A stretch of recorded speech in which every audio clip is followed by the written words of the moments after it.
Good morning, good morning, Facebook. Good morning, world. Welcome to Coffee Time with Flame Monroe and friends. I got my sister over there, Coco Van Cartier.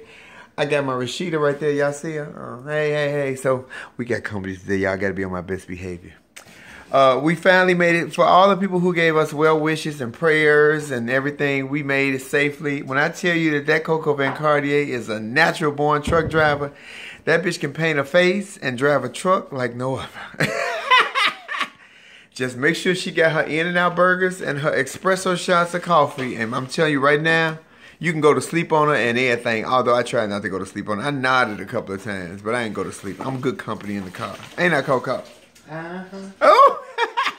Okay, so we're going to do some questions because I haven't done coffee talk in 2 days. We did make it. Let me show y'all. We made it to the house. And the big old truck. We still haven't unpacked the truck yet, y'all, because, yeah, we're going to have some bigger men than us come over and do all of that. Look.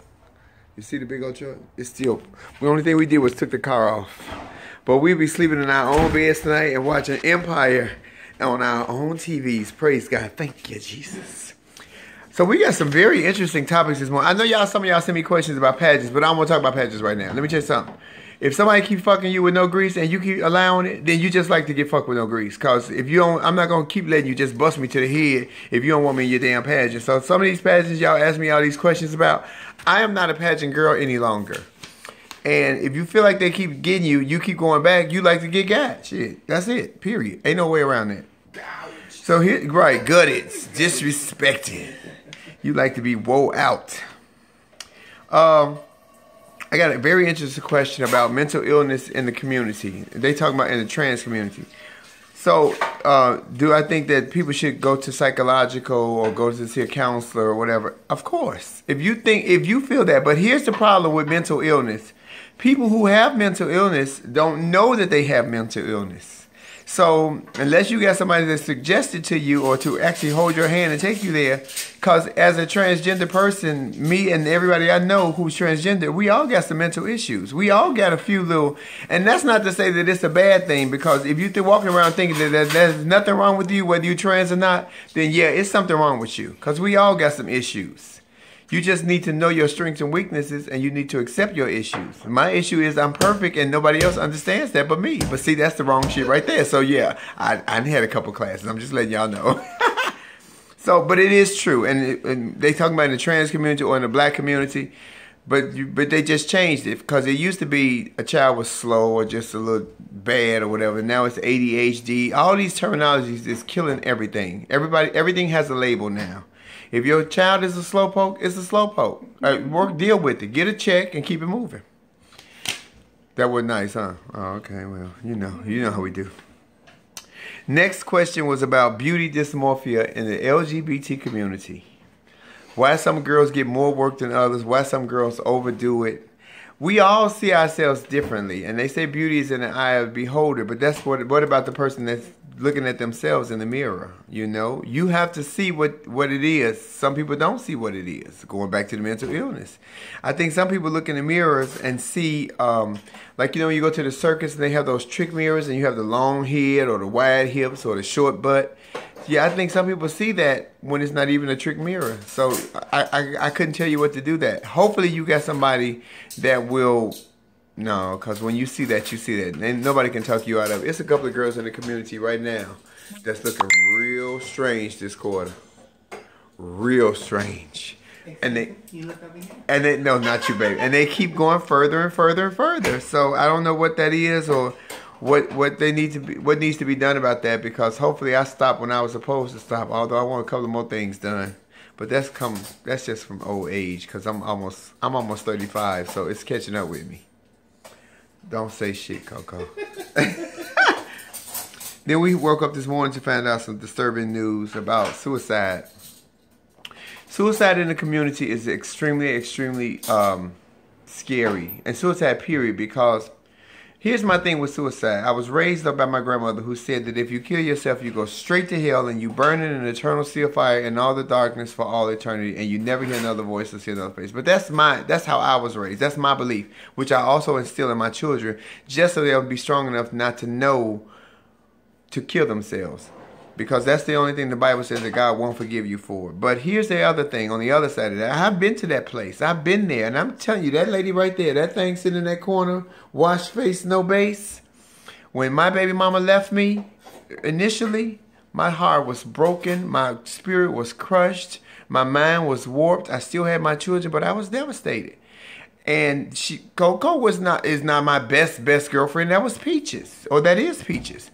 But at that time, Coco was the one that I needed to lean on because I couldn't talk to Peaches. I didn't need you to know the backstory, and I didn't need you to prejudge it. I needed somebody right then and right there to lean on that listened to me with an open heart and an open mind.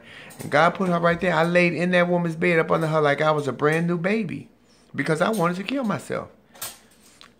Her bed and her spirit saved me right now to this day. And that's not because she's sitting here. We have had this discussion many times before. My thing about people who commit suicide or who want to go to that point, you ain't got nobody in your life. Nobody that you can pick up a phone and call. Nobody that you can go to and be completely vulnerable with that will save you to pull you out that hole. Because it's a hole that many of us have been in. It's a hole that many of us have thought about. But you got to have one person, just one person. It could even be a stranger that you just met, but that you're comfortable enough with to say, I need you to listen to me. I need you to talk to me. I need you to hold me, to take you out of that point, because you can't take that back. Once you've done it, you've done it. It's over. I don't know what's going to happen after that, and neither do I want to know.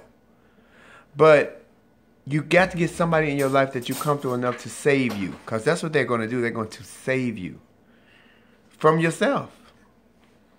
So I don't know with the suicide thing. I know the LGBT community, the youth are killing themselves in great numbers, especially here in Seattle, because a parent's not wanting them because they're gay or they're being homeless and they stuck on crystal meth and they doing heroin. And it's crazy. They 13 and 14 years old. They catching HIV at 13 and 14 years old. So they feel like they have nothing to live for. I don't know who you are as a parent or what kind of people you are that you wouldn't love your own child, because I'm telling you something.